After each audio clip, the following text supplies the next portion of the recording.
Shalom, welcome to Rob on the Rock. I'm Rob Vanhoff, and today we're going to look at an inscription from ancient Israel, recently published by Dr. Felix Höflmayer from the Austrian Academy of Sciences.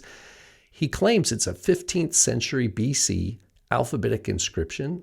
It was found at Tel Lachish, which is in central Israel, and you see an image of that behind me here. So we're going to take a look at the published image of this inscription and go through the different letters and see if we can compare those with what we know from biblical Hebrew vocabulary. Let's take a look. We're looking at a nice Google shot here of Tel Lachish, and that is an archaeological site in Israel. And you can see this is one of those nice 360-degree photos here, which you can go and look at from Google yourself.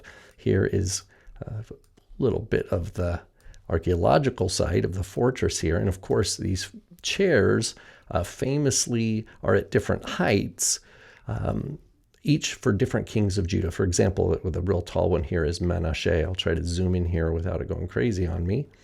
And he had a long reign, as you can see, compared to these other kings. And the significance, why I'm looking at Lachish today, is because an article that was just published by Felix Höflmayer, and I have a link to his article below. He and other scholars have been analyzing a shard of pottery that you see here that has writing on it, believed to be alphabetic writing. As you can see here, I'll zoom in. It's just about 4 by 4 centimeters. And the significance here is that it's believed to be alphabetic, but also that it's believed to be 15th century BCE. I spelled alpha with an F on purpose. Alphabetic writing from the 15th century BC, which is pretty cool because we don't have a lot of inscriptional alphabetic evidence from the area of Israel from that time. Most of our inscriptions that we call Paleo-Hebrew come from much, centuries later than this. So this is really nice, especially when we can identify some of the words. Now, I'm just going with Höflmayer's proposed readings here. So I'm leaning heavily on his work, but I'll explain to you basically what he's saying is that we have a core word right here, and we'll talk about that. And then we have a letter, which is the letter nun, or n, which is found here, here, and then here, seemingly upside down. So 3 of those.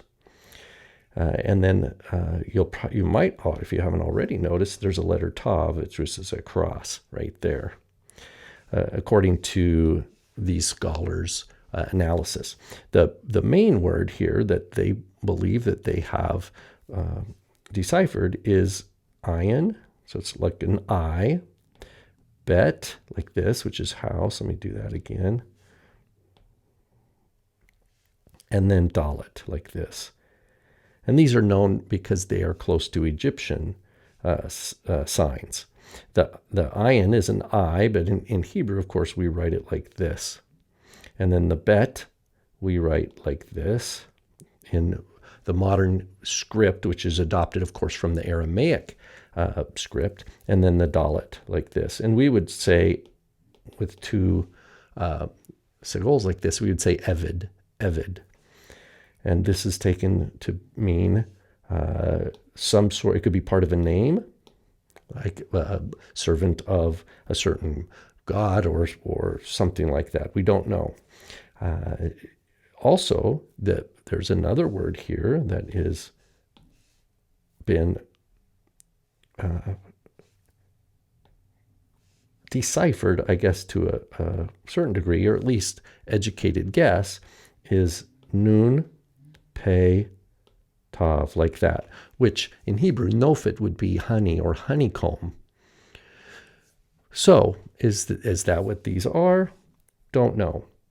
I'll let the scholars who are studying these texts, and maybe they'll find other shards that will reveal more light on it.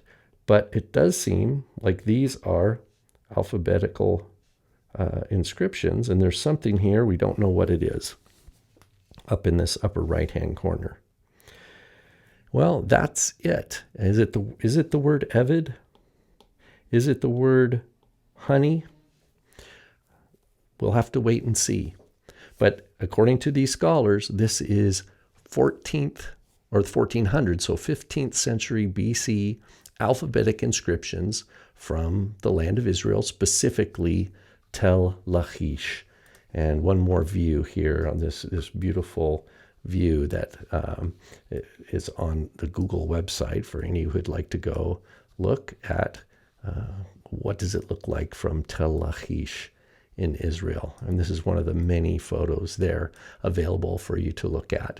If you're interested in the details of the scholarly article, click the link below and you can download it from the professor's academia.edu website directly. Shalom.